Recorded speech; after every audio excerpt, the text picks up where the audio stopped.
10/6/2026 रोजी रात्री दौंड पोलीस स्टेशनच्या हद्दीमध्ये दोन गाव कोरवडी आणि आलेगाव या दोघा गावामध्ये एक सशस्त्र दरोडेखोर टोळीने 4 ठिकाणी दरोडे टाकले। त्यामध्ये काही नागरिकाला मारहाण सुद्धा करण्यात आली। त्याचे नंतर ती टोळी अहिल्यानगर जिल्ह्यामध्ये गेली आणि श्रीगोंदा तालुक्यामध्ये सुद्धा जाऊन त्यांनी 5वा दरोडा टाकला।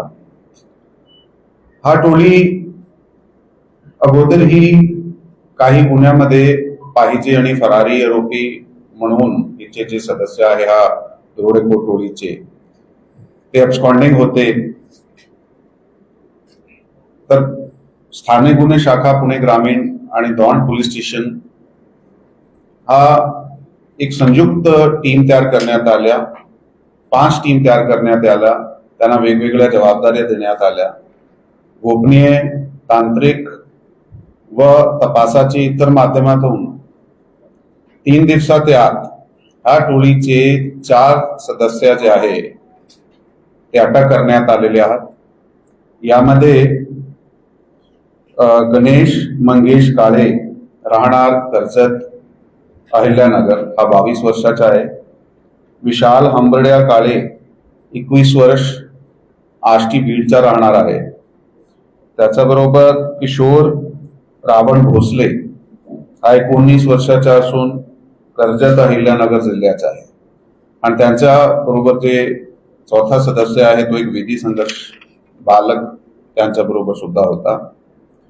या गुन्ह्याचा अधिक तपास करून या गुन्ह्यात सध्यापर्यंत एकूण 17 तोळे सोना, 350 ग्राम चांदी, मोबाईल फोन आणि एक मोटरसायकल जे गेलेला माल होता गुन्ह्यात ते जप्त करण्यात आलेला आहे। ही जे दरोडेखोर टोळी आहे ह्याचे प्रत्येक सदस्यावर या अगोदरही खूप गंभीर प्रकारचे गुन्हे, दरोड्याचे, जबरी चोरीचे गुन्हे दाखल होते आणि याचे अधिक तपासामध्ये अजून काही गुन्हे उघडकीस आणले। 20 गंभीर गुन्हे उघडकीस आणले गेले आहे या टोळीकडून। यामध्ये पुणे ग्रामीण जिल्ह्याचे 12 गुन्हे आणि अहिल्यानगर जिल्ह्याचे 3 गुन्हे उघडकीस आणले। पुणे ग्रामीण मध्ये 1 दरोडा, 6 जबरी चोरी आणि 5 घरफोड्या यांनी या अगोदर केल्या होत्या आणि अहिल्यानगर जिल्ह्यामध्ये 3 दरोडे, 3 जबरी चोरी आणि 2 घरफोड्या त्यांनी या अगोदर केल्या होत्या।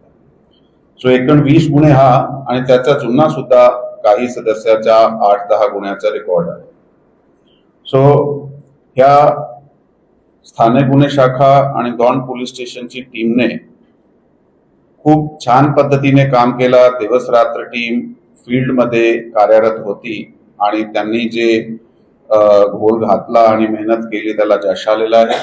म्हणून यामध्ये सर्व सिनियर ऑफिसर्सचा लक्ष होता आणि कोल्हापूर परिक्षेत्राचे विशेष पोलीस महानिरीक्षक रंजन शर्मा सर यांनी या केसमध्ये विशेष सूचना आम्हाला दिल्या होत्या। त्या सूचनेप्रमाणे आम्ही स्वतः आणि अप्पर पोलीस अधीक्षक बारामती विभाग श्री गणेश बिरादार, त्याच्याबरोबर SDPO दौंड श्री धडस, स्थानिक गुन्हे शाखाची team LCB PI Shri Pramod Kshirsagar, त्याच्याबरोबर दौंड पोलीस स्टेशनचे प्रभारी अधिकारी श्री हेमंत शेंडगे, हा सर्वांनी आणि त्याची टीम जी आता आपल्याकडे समक्ष उपस्थित आहे त्यांनी खूप मेहनत करून हा टोळीला अटक केला आहे आणि यामुळे भविष्यात खूप काही दरोडे, जबरी चोरी, चेन स्नॅचिंग आणि चोऱ्या घरफोड्या सारखे गुन्हे 2 जिल्ह्यामध्ये आता कमी होणार आहे आणि खूप चांगला प्रतिबंध केला गेला आहे। ही आंतर जिल्हा टोळी 3 जिल्ह्यामध्ये कार्यरत होती, बीड, अहिल्यानगर आणि पुणे या 3 जिल्ह्यामध्ये ह्याला खूप गंभीर प्रकारचे गुन्हे कंटिन्युअसली करत होते। थँक्यू। काय आहे आणि शेवटची टोळी कारागृहातून कधी बाहेर आली? ह्या टोळीचे जे एमओ आपण विचारला, ह्या टोळीचे जे मेंबर आहात, अजून त्यांचे एक दोन लोक आहे, त्याचे मागे आमची टीम आहे सध्या, ते वेगवेगळे ठिकाणी निवडायचे. म्हणजे हा टोळी एकत्र एका ठिकाणी जाऊन दरोडा टाकायचे, ते पण करायचे. काही दोन मेंबर टोळीचे एका हायवेवर जाऊन जबरी चोरी करायचे, ते सुद्धा करायचे. किंवा 3-4 एकत्र होऊन एका विशेष घरात घरफोडी करायचे. हे वेगवेगळे प्रकार हे एका वेळी वेगवेगळे जिल्ह्यात जाऊन, वेगवेगळे तालुक्यात जाऊन असे प्रकारचे ठरवून हे दरोडा कधी करायचे, जबरी चोरी त्याच वेळी सुद्धा करायचे आणि चेन स्नॅचिंग किंवा इतर गुन्हे सुद्धा करायचे. आणि हे केल्यानंतर ते घरी न जात होते, कारण ते ऑलरेडी अहिल्यानगर आणि बहुतेक बीड जिल्ह्याचे काही गुन्ह्यामध्ये पाहिजे आरोपी होते. म्हणून स्थानिक पोलिसात त्याच्यावर लक्ष होता. हे गुन्हा केल्यानंतर शेतात जाऊन झोपायचे. वेगवेगळ्या गावात ते ठराविक त्यांनी काही जागा निवडल्या होत्या आणि त्या शेतात जाऊन वेगवेगळ्या शेतात झोपायचे, एकत्र सुद्धा झोपायचे नाही. आणि आता आपली टीमला ते सापडले, त्यावेळी सुद्धा हे वेगवेगळे शेतात होते आणि ह्यांना पकडून घेण्यासाठी सुद्धा टीमला खूप कष्ट घ्यावे लागले. म्हणून त्याचं खूप अभिनंदन आहे.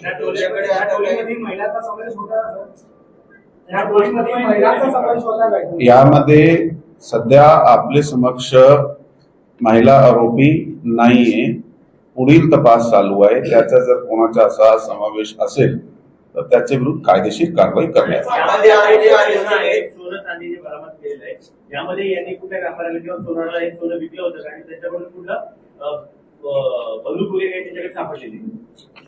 त्याच्याकडे या जे आहे त्यांची कुठे ना कुठेतरी वेगवेगळे प्रकारचे, आपण व्यापारी ना म्हणता काही लगड वगैरेचा काम करणारे, ते आठवी वाऱ्या वगैरेला कोणाला पुढे दिला होता. तिथून आम्ही प्रॉपर माहिती काढून अधिक तपास करून ते हस्तगत केला. त्याच्याकडे चाकू, कोयता, लोखंडी गज असे प्रकारचे ते हत्याराचा वापर करायचे.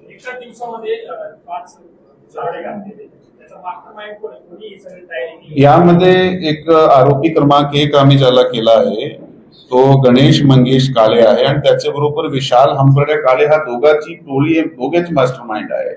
हे सगळ्या टोळीला सोबत घेऊन, इकडून विधी संघर्ष बालकाला सोबत घेऊन हे दरोडे टाकणे किंवा जबरी चोऱ्या करण्या हे दोघे प्लॅन करायचे आणि त्याचे नंतर वेगवेगळे सदस्याला सोबत घेऊन वेगवेगळे तालुक्यामध्ये हे ऍक्टिव्ह होते. दोन वेगवेगळ्या ठिकाणचे त्यांची ओळख कशी झाली? आता हे दोघांची जे ओळख आहे ते बहुतेक एका समाजाचे असल्यामुळे त्याचे क्रॉस जिल्ह्यामध्ये नातेवाईक सुद्धा राहत आहे. या अगोदर आपल्याला माहित असणार आहे की आम्ही एक मोका लावला होता ईश्वर भोसले आणि त्याची टोळी बरोबर, हा त्यांच्याशी सुद्धा लांबून निगडीत आहात. म्हणून हे एक पूर्ण नेटवर्क मध्ये काम करताय आणि एकामेकाला पुढे आणि नंतर सपोर्ट करताय आणि त्याचा एकामेकाशी याशिवाय कुठे बाहेर संपर्क आलेला आहे त्यामध्ये आम्ही अधिक तपास करीत आहोत.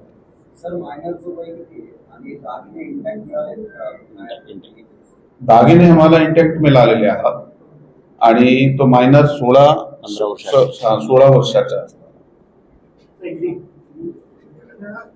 याशिवाय एक अजून आपल्याला माहिती द्यायची की नारायणगाव आणि पारगाव हा दोघा पोलीस स्टेशनची हद्दीमध्ये खूप काही चोरीचा प्रमाण वाढला होता असा आमच्याकडे रिपोर्ट झाला. म्हणून एक चोरीचा गुन्हा आम्ही उघडकीस आणला आणि ते एक चोरीचा गुन्हा उघडकीस आणत्या वेळी आम्हाला 6 जबरी चोरी ज्यामध्ये चेन स्नॅचिंग होते आणि 3 चोरीचे गुन्हे उघडकीस आणले, 9 गुन्हे उघडकीस केले आणि त्यामध्ये एकूण 25 तोळे सोना आणि एक मोटरसायकल होती जे जप्त करण्यात आलेली आहे.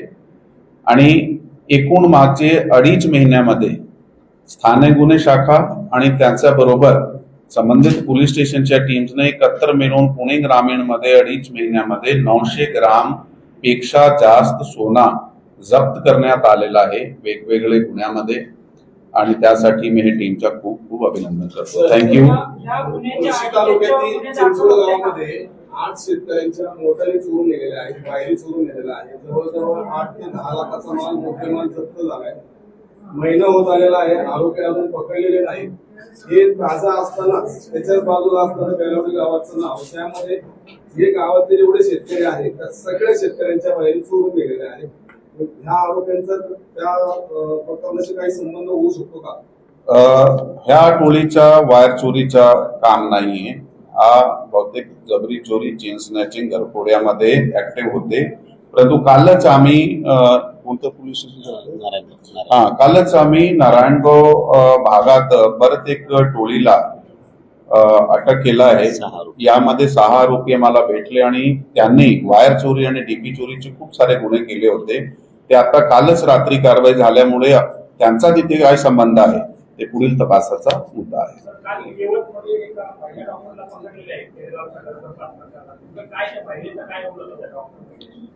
या जे यवत पोलीस स्टेशन मध्ये जो बेकायदेशीर लैंगिक निर्धारांचा गुन्हा आहे, त्यामध्ये सध्यापर्यंत 4 लोकांना अटक करण्यात आलेली आहे. तो मूळ आरोपी, त्याबरोबर 2 डॉक्टर आणि आता एक महिला डॉक्टरला काल अटक करण्यात आलेला आहे. ते त्यांचा गेडगाव या ठिकाणी हॉस्पिटल होता आणि त्या हॉस्पिटलमध्ये बेकायदेशीर अशा प्रकारे अबॉर्शन करणे, लैंगिक निर्धारण झाल्यानंतर ते अबॉर्शन करण्याचे ऍक्टिव्हिटीमध्ये त्याचा सहभाग असल्यामुळे त्यांना अटक करण्यात आलेला आहे.